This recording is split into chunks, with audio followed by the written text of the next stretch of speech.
اگر آپ دنیا میں کچھ چاہتے ہو، دنیا میں مرتبہ چاہتے ہو، دنیا میں عزت چاہتے ہو، دنیا میں وقار چاہتے ہو، تو اللہ والوں سے اپنا رابطہ بنائیں، اللہ والوں کے قریب ہو جائیں۔ کیونکہ اگر آپ اللہ والوں کے قریب ہو جاؤ گے تو آپ کو سب کچھ ملے گا، آپ کو عزت ملے گی، آپ کو شہرت ملے گی، آپ کو دولت ملے گی، سب کچھ ملے گا اللہ والوں سے قریب ہو کر۔ اور اگر اللہ والوں سے دور ہو گئے، دنیا کے اندر آپ کو ٹھوکریں ملیں گی، دنیا کے اندر آپ کو کچھ نہیں ملے گا، کیونکہ اللہ والوں کے نسبتیں بہت بڑی چیز ہوتی ہیں۔ جن لوگوں کو اللہ والوں کی نسبتیں مل گئی وہ دنیا کے اندر آج ترقی کر رہے ہیں، اور جو لوگ اللہ والوں سے دور ہو گئے، جن کے دلوں میں اللہ والوں کے لیے بغض پیدا ہو گیا، وہ لوگ برباد ہو گئے، وہ لوگ تباہ ہو گئے۔ تو اللہ والوں کے قریب ہو جائیں، کیونکہ عزت ملتی ہے اللہ والوں کے دربار سے، دولت ملتی ہے اللہ والوں کے دربار سے، شہرت ملتی ہے اللہ والوں کے دربار سے، سب کچھ ملتا ہے اللہ والوں کے دربار سے۔ تو اللہ والوں سے قریب ہو جاؤ، اللہ والوں سے دور دور۔ میرے دوستو، کیا کیا نہیں ملتا ہے، میں آپ کو بتاتا ہوں کیا کیا نہیں ملتا ہے اللہ والوں کے دربار سے۔ سب کچھ ملتا ہے اللہ والوں کے دربار سے۔ حضور سیدنا غوث اعظم رضی اللہ تعالی عنہ، پیروں کے پیر، پیرانے پیر، روشن ضمیر، قطب ربانی، پیر لسانی، شہباز لمکانی، الشیخ عبدالقادر جیلانی غوث اعظم رضی اللہ تعالی عنہ کی بارگاہ میں ایک نوجوان آتا ہے، ایک نوجوان آتا ہے، اور وہ نوجوان کہتا ہے یا شیخ عبدالقادر جیلانی غوث اعظم رضی اللہ تعالی عنہ، میں آپ کی بارگاہ میں رہنا چاہتا ہوں، اور میں آپ کے ساتھ میں رہ کر یہاں پر کام کرنا چاہتا ہوں، آپ مجھے اپنا مرید بنا لیجئے۔ آپ دیکھنا کہ اللہ والوں کے دربار سے کیا کیا ملتا ہے، اور جب اللہ والا نوازتا ہے تو کتنا نوازتا ہے، کتنا نوازتا ہے۔ اور ہمیشہ یاد رکھنا، اگر اللہ والا نوازتا ہے، اللہ کا ولی عطا کرتا ہے، تو اللہ کی عطا سے عطا کرتا ہے، اللہ کی عطا سے عطا کرتا ہے۔ اللہ کی عطا کے بغیر کوئی ولی عطا کر نہیں سکتا، وہ جو بھی عطا کرتا ہے وہ اللہ کی عطا سے عطا کرتا ہے۔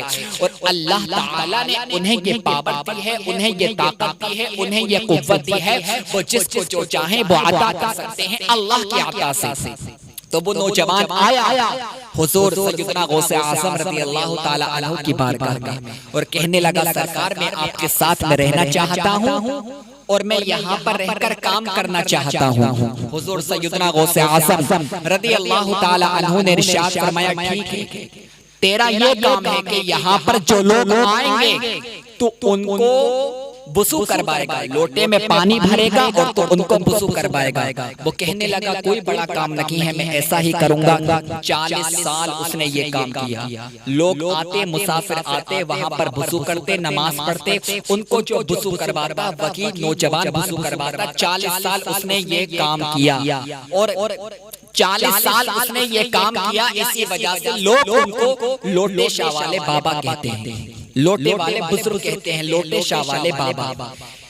ایک دن کیا ہوا کہ اللہ رب العزت کے دو مقدس بندے آئے، ابدال تھے وہ دو ابدال آئے، اللہ رب العزت کے مقدس ولی تھے۔ حضور غوث اعظم رضی اللہ تعالی عنہ کے دربار میں آئے، لوٹے شاہ والے بابا ملے، انہوں نے ان کو وضو کروایا، وضو کروایا، ان دونوں نے نماز پڑھی۔ نماز پڑھنے کے بعد میں کہنے لگے اے میرے بابا، اے میرے بھائی، آپ یہاں پر کیا کر رکھے ہو؟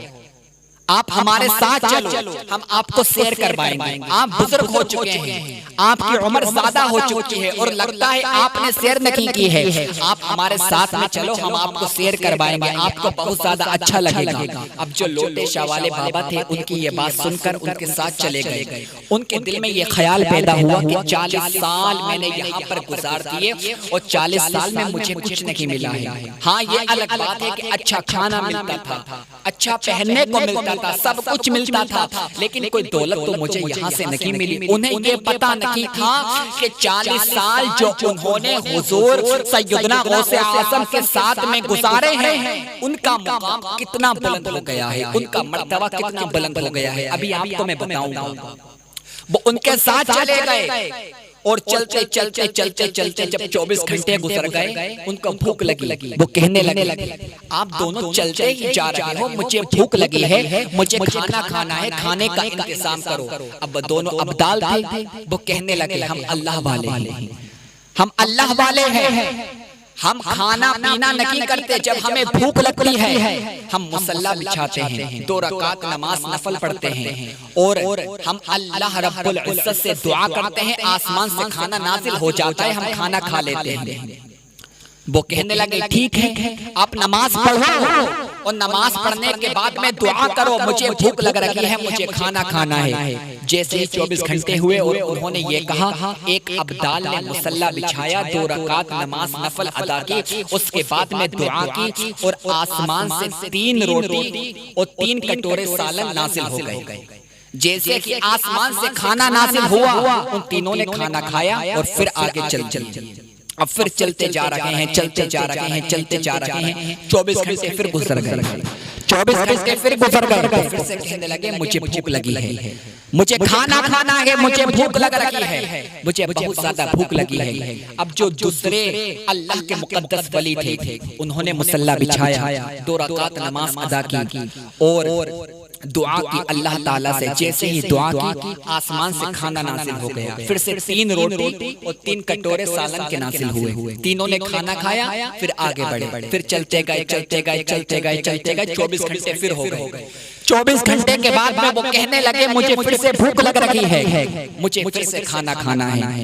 اب جو دونوں اللہ کے مقدس ولی تھے وہ کہنے لگے کہ پرسوں کھانا میں نے منگایا تھا اور کل انہوں نے منگایا تھا، ہمارا یہ رواج رہتا ہے، ہم جس کے ساتھ میں بھی سفر کرتے ہیں ایک ایک دن وہ کھانا منگاتا ہے، اب آپ تمہاری باری ہے، تم ہمارے ساتھ ہو، اب تمہاری باری ہے، اب تمہیں کھانا آسمان سے منگانا پڑے گا۔ وہ کہنے لگے میں تو زیادہ پڑھا لکھا نہیں ہوں، مجھے کیا پتا کہ آسمان سے کھانا کیسے نازل ہوتا ہے، میں تو زیادہ پڑھا لکھا نہیں ہوں۔ تو وہ جو دونوں اللہ کے ولی تھے انہوں نے کہا ہمیں کچھ نہیں پتا، تم جو بھی دعا کرنا چاہتے ہو دعا کر لو، لیکن کھانا تمہیں ہی منگانا پڑے گا، ہمیں کچھ نہیں پتا۔ اللہ اکبر! اب آپ ذرا توجہ کریں اور آپ یہ دیکھیں کہ اللہ والوں کے دربار سے کیا ملتا ہے، اللہ والوں کے دربار سے کیا کیا ملتا ہے۔ اب جو لوٹے شاہ والے بابا تھے انہوں نے مصلی بچھایا،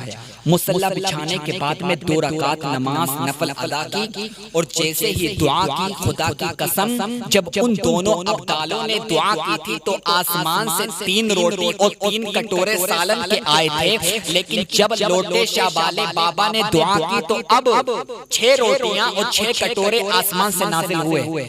جب دونوں ابدالوں نے یہ منظر دیکھا وہ حیران ہو گئے، وہ کہنے لگے آپ تو یہ کہتے تھے کہ میں پڑھا لکھا نہیں ہوں، مجھے کچھ آتا نہیں ہے، میرا کوئی مرتبہ نہیں ہے، میرا کوئی وقار نہیں ہے، میرے پاس میں زیادہ علم نہیں ہے، آپ بتاؤ آپ کون ہو؟ کیونکہ جب ہم دعا کرتے تھے تو آسمان سے اتنا کھانا آتا تھا جتنے لوگ ہوتے تھے، ہم 3 لوگ تھے تو آسمان سے 3 روٹیاں اور 3 کٹورے سالن کے آئے، لیکن تمہاری دعا کی شان یہ ہے کہ جب تم نے دعا کی تو آسمان سے 6 کٹورے سالن کے اور 6 روٹیاں آئیں۔ اللہ اکبر! لوٹے شاہ والے بابا کہنے لگے آپ مجھے پہلے اتنا بتاؤ، جب آپ سفر کرتے ہو، آپ کو بھوک لگتی ہے، آپ مصلی بچھاتے ہو، 2 رکعت نماز نفل ادا کرتے ہو، اس کے بعد میں آپ اللہ رب العزت سے کس طرح سے دعا کرتے ہو کہ آسمان سے کھانا نازل ہو جاتا ہے۔ آپ مجھے پہلے اتنا بتاؤ کہ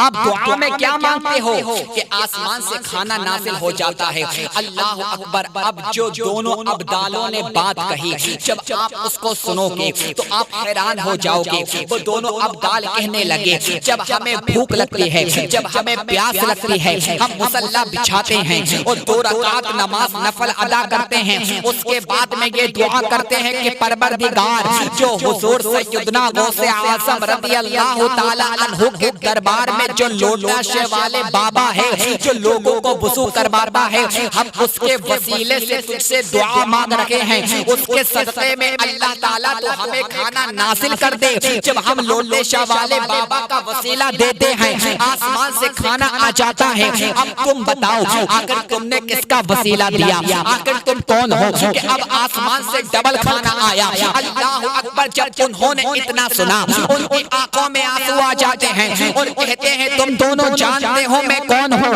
انہوں نے کہا ہم نہیں جانتے، آپ بتاؤ۔ اللہ اکبر! وہ کہنے لگے جن کا وسیلہ لے کر تم دعا کرتے ہو وہ کوئی اور نہیں بلکہ میں ہی۔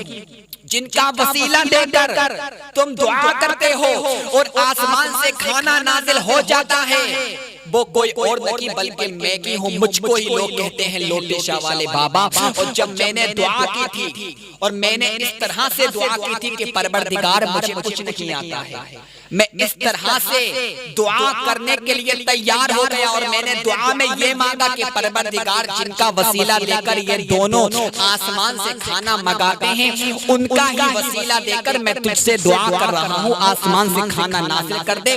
جب میں نے یہ دعا کی تو آسمان سے کھانا نازل ہو گیا، آسمان سے ڈبل کھانا آ گیا۔ اللہ اکبر! جب انہوں نے اتنا دیکھا ان کی آنکھوں میں آنسو آ گئے۔ اللہ اکبر! کہ میں تو یہ سمجھتا تھا کہ 40 سال میں نے لوگوں کو وضو کروایا، لوٹے سے وضو کروایا اور مجھے کچھ نہیں ملا۔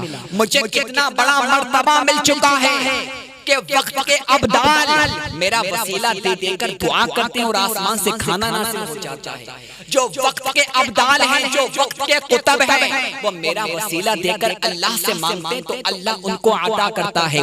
اب مجھے بتاؤ جب حضور سیدنا غوث اعظم رضی اللہ تعالی عنہ کے دربار میں وضو کروانے والے کا یہ مقام ہے تو حضور غوث اعظم کا مقام کیا ہوگا؟ حضور غوث اعظم کا مرتبہ کیا ہوگا؟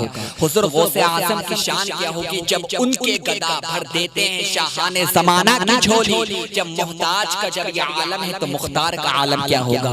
کیونکہ اللہ والوں کے دربار سے سب کچھ ملتا ہے۔ کیا کرتے تھے لوٹے شاہ والے بابا؟ صرف اور صرف لوگوں کو وضو کروا دیتے تھے، لوگوں کو وضو کرواتے تھے۔ اور اللہ رب العزت نے کیا مقام عطا فرمایا کہ وقت کے ابدال ان کا وسیلہ دے کر اللہ رب العزت سے دعا کرتے ہیں، کھانے کے لیے دعا کرتے ہیں اور اللہ تعالیٰ کھانا نازل فرماتا ہے۔ تو میرے دوستو اللہ والوں سے قریب ہو جاؤ۔ اگر اللہ والوں کا قرب مل جائے گا تو دنیا کے اندر بھی آباد ہو جاؤ گے، قبر کے اندر بھی آباد ہو جاؤ گے، کیونکہ جو اللہ والوں سے قریب ہو جاتا ہے گویا کہ وہ اللہ سے قریب ہو جاتا ہے، اور جو اللہ والوں سے دور ہو جاتا ہے گویا کہ وہ اللہ سے دور ہو جاتا ہے۔ میرے دوستو اگر اللہ کی رضا چاہتے ہو، اگر اللہ کی خوشنودی چاہتے ہو، اگر چاہتے ہو جنت میں اعلیٰ سے اعلیٰ مقام ملے، اللہ والوں سے قریب ہو جاؤ، کیونکہ اللہ والوں سے قریب ہو کر جنت ملتی ہے، اللہ والوں سے قریب ہو کر عزت ملتی ہے، اللہ والوں سے قریب ہو کر شہرت ملتی ہے۔ دنیا کی ہر چیز مل جائے گی لیکن ہمیں پہلے اللہ والوں سے قریب ہونا پڑے گا۔ جو اللہ والوں سے قریب ہو گیا، جس کو اللہ والوں کا قرب مل گیا، سمجھ لو اس کو سب کچھ مل گیا، اور جو اللہ والوں سے دور ہو گیا سمجھ لو وہ دنیا کے اندر بھی برباد رہے گا، اور جب دنیا سے جائے گا وہ قبر کے اندر بھی برباد رہے گا۔ تو سچی محبت کرو اولیاء کرام سے، اگر دل میں سچی محبت اولیاء کرام کی آ گئی تو سمجھ لو خدا کی رضا تم کو مل